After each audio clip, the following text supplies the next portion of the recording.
In today's video, I'm going to teach you how to set up current month and current year in Smartsheet formulas. By the end, you'll have two simple columns that always show the current month and the current year automatically, without any manual updates. Start by heading to the Smartsheet homepage and opening the sheet where you want this to live. Any grid style sheet will work. Once your sheet is open, we'll create two helper columns. First, add a new column. When the column type menu appears, choose text number. Even though we're working with dates, text number is perfect here because the formulas will enter return numbers, not full date objects. Give this column a clear name like month so it's obvious what it will contain, and click apply to save it. Next, add a second column. Again, choose text number as the type. Name this one year to keep things consistent and click apply. With both columns created, it's time to add the formulas. Click into the first cell in your month column. In the formula bar, type each month, today, and press enter.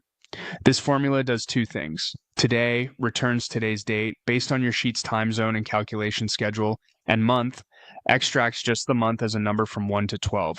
So for example, if today is in March, you'll see 3.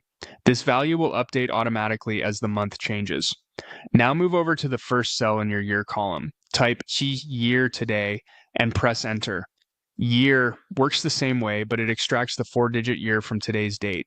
You should see something like 2026 appear, which will roll over automatically when the year changes.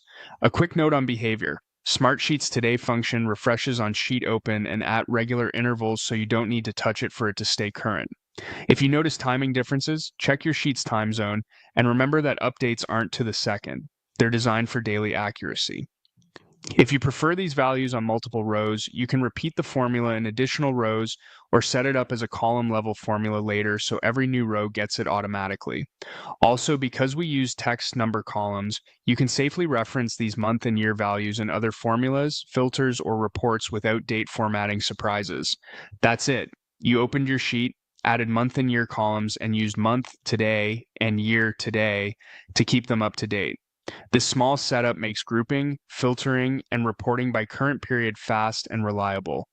Thanks for watching, and feel free to pause and follow along as you set this up in your own sheet.